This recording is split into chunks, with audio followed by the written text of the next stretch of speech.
What's the best way to approach editing? How do you start the process? And where do you go? How do you manage the process, from the first rough drafts to the final polished piece? Whatever you do, attack writing problems one by one. Target one problem, then fix it. Then target another problem and fix that.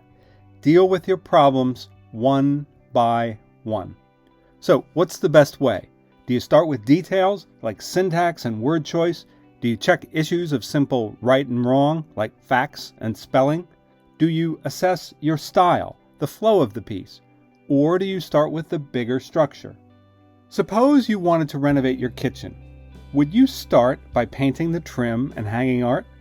Or would you start by ripping out the cabinets, picking up the floor, and replacing the electrical and plumbing systems? Obviously, you'd start with the big issues first.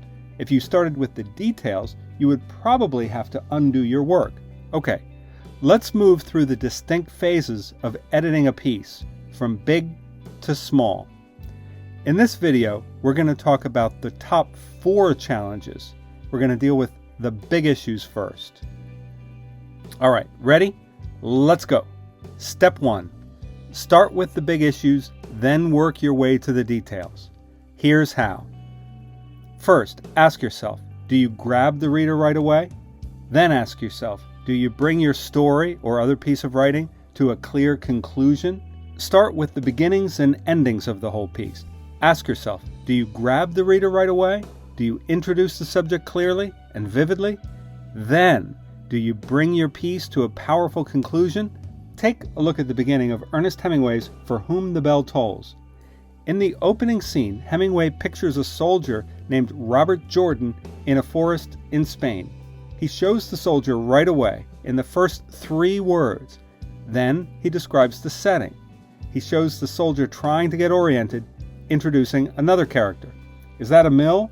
Jordan asks. Right away we get a sense of the character and the challenge, survival. At the end we see the same soldier we met at the beginning, Robert Jordan, in a similar situation. Much has happened, but Jordan is still struggling with the basic challenge of survival in a brutal war. In this story, Hemingway creates a wonderful symmetry. By starting and ending strongly, he creates a frame for his whole journey. You need to as well. Step 2. Block the sections.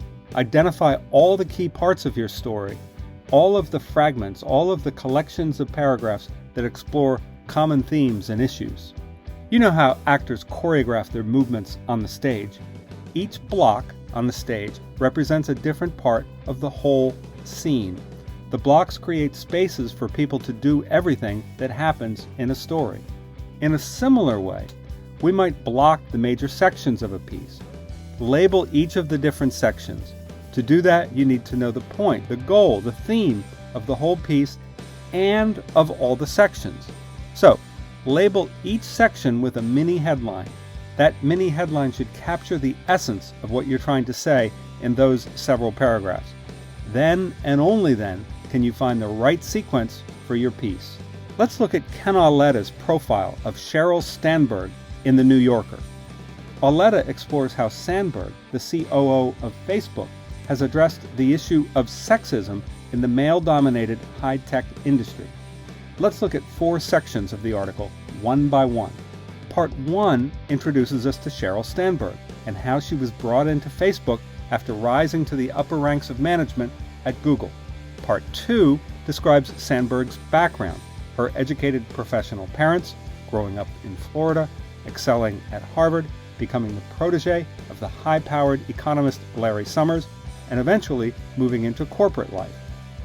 Part 3 talks about the male-dominated culture of Silicon Valley, how few women play key roles, how capable women get ignored, and how, in the fast and furious pace of the Valley, basic standards of fairness get lost in the shuffle. Part 4 talks about how Sandberg addressed the issue of sexism when she became COO at Facebook. Each section offers a complete mini-story. Each of these mini-stories sets up what follows. Together, they create a whole and satisfying piece of writing. Before you do anything else, make sure that your piece has 3 to 5 basic sections with clear themes in each one. Once you block your piece into sections and figure out the basic order from start to finish, you can focus on paragraphs, sentences, and the nitty-gritty details. Step 3. Focus on paragraphs. A paragraph, remember, is the statement and development of one and only one idea. You should be able to write a succinct summary of each paragraph. I call these summaries tabloid headlines. To make those tabloid headlines sprightly, use punchy puns, exaggerated language, and plays on words. By writing tabloid headlines, you'll think hard about the point, about the essence of each paragraph. Too often, our paragraphs ramble. When we write, one idea sparks another, and another, and another. You need to get rid of all the extraneous thoughts from your paragraphs. Remember, state and develop just one idea per paragraph. Step 4. Get the sentences right. Check the sentences for the golden rule of writing. Remember, part 1 of the golden rule states, make everything a journey. Take the reader from one place to another, different place.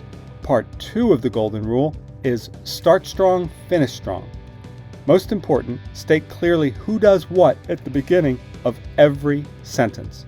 If you do that, you will not lose your reader, and that is the most important thing about all writing, to grab your reader and keep your reader throughout the journey. To write great sentences, use the active voice. Avoid using passive verbs. Avoid using to be and to have. Use action verbs. Take advantage of the countless action verbs that are at your disposal to say what happens. Here are a few examples of action verbs you can use in your writing. Now it's your turn. Take a recent report or magazine article you've read recently. Mark the start and the finish of this article. Then mark out the 3, 4, 5, 6 fragments, whatever it is, in the middle. How might you restructure this piece, starting with a new start and a new finish? If you want to look at a classic article, take a look at Gay Talese's Frank Sinatra Has a Cold from Esquire magazine.